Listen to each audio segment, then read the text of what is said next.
Chapter 1. We decide to go on holiday. There were 4 of us, George, and William Samuel Harris, and myself, and Montmorency.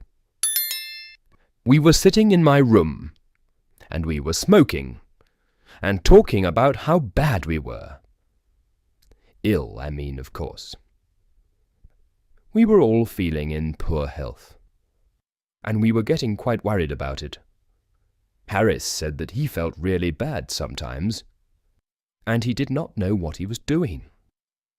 And then George said that he felt bad too, and that he did not know what he was doing either. With me, it was my heart. I knew it was my heart because I had read something in a magazine about the symptoms of a bad heart. I had all of them. It is a most extraordinary thing, but every time I read about an illness, I realize that I have it too, and that my symptoms are very bad. In fact, my health has always been a worry. I remember one day I had a little health problem, and I went to the British Museum library to read about it. I took the book off the library shelf and I began to read. After some time, I turned over the page and I began to read about another illness. I don't remember the name of the illness, but I know it was something really terrible.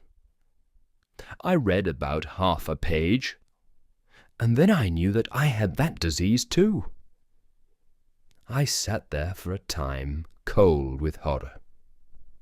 Slowly, I began to turn over more pages. I came to a disease which was worse than the last one. I began to read about it, and as I expected, I had that disease too.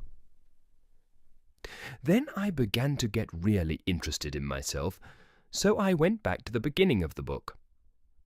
I started with the letter A, and I read from A to Z.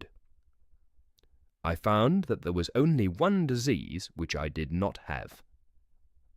This made me a little unhappy. Why didn't I have that disease too? When I walked into that reading room, I was a happy, healthy young man. When I left, I was a very sick man, close to death. But I was talking about my heart. Nobody understood how ill I really was. I had this bad heart when I was a boy.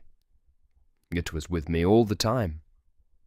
I knew that it was my heart because I had all the symptoms of a bad heart. The main symptom was that I did not want to work. Of course, nobody understood that the problem was my heart. Doctors were not so clever then. They just thought that I was lazy. "Why, you lazy boy, you," they used to say. "Get up and do some work for once in your life." They did not understand that I was ill. And they did not give me medicine for this illness. They hit me on the side of the head. It is very strange, but those blows on my head often made the illness go away for a time. Sometimes just one blow made the sickness disappear and made me want to start work immediately. Anyway, that evening, George and William Harris and I sat there for half an hour and described our illnesses to each other. I explained to George and William Harris how I felt when I got up in the morning. William Harris told us how he felt when he went to bed. Then George stood in front of the fire, and with great feeling, he showed us how he felt in the night. George always thinks he is ill, but really there is never anything the matter with him, you know. At that moment, Mrs. Poppets, my housekeeper, knocked on the door. She wanted to know if we were ready to have supper. We smiled sadly at each other, and then we said that perhaps we should try to eat something. Harris said that a little food helped to prevent illness. So Mrs. Poppets brought the supper in. We sat down at the table, and for half an hour we managed to play with some steak and chips, and with a large cake that Mrs. Poppets had made. When we had made ourselves eat something, we filled our glasses and we lit our pipes. Then we began to talk about our health again. We were not quite sure what was the matter with us. However, we were all quite certain of one thing. We had been doing too much work. "We need a rest," Harris said. "A rest and a change," George added. I agreed with George, and I said that perhaps we could go to the country.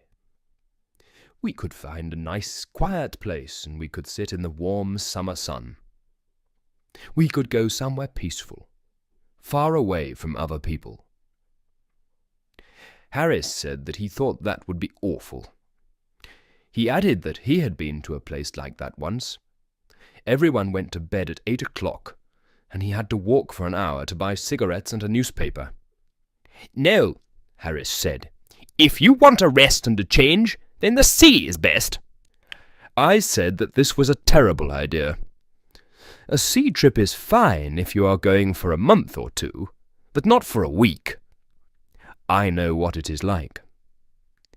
You start out on Monday, and you think that you are going to enjoy yourself. You wave goodbye happily to your friends. You walk up and down on the ship like Captain Cook, Sir Francis Drake, or Christopher Columbus. On Tuesday, you wish that you had not come. On Wednesday, Thursday, and Friday, you wish that you were dead. On Saturday, you are able to drink something. You begin to smile a little at the kind people who ask you how you are. On Sunday, you start to walk again, and you eat a little. And on Monday morning, as you stand and wait to get off the ship, you begin to enjoy yourself.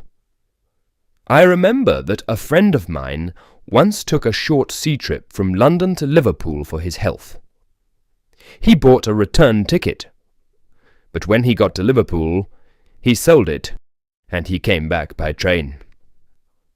So I was against the sea trip. Not for myself, you understand. I am never seasick. But I was afraid for George. George said he would be fine. In fact, he said he would quite like it, but he thought that Harris and I would both be ill. Harris said he was never seasick.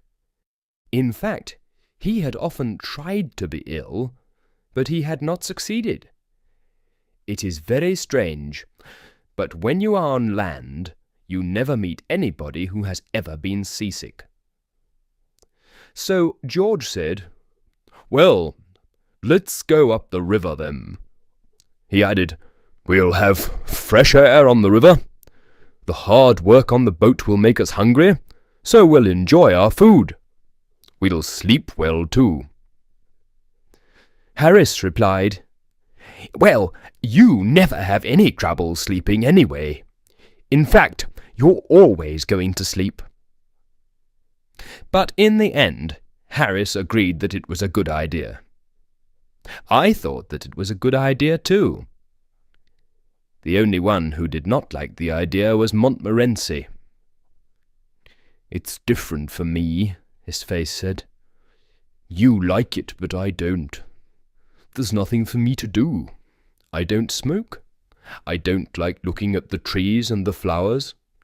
And when I'm asleep, you'll play about with the boat and I'll fall over the side." Montmorency's idea of a good time is to collect together all the most awful dogs he can find, and then go round the town looking for other awful dogs to fight. But we were 3-1, so we decided to go anyway.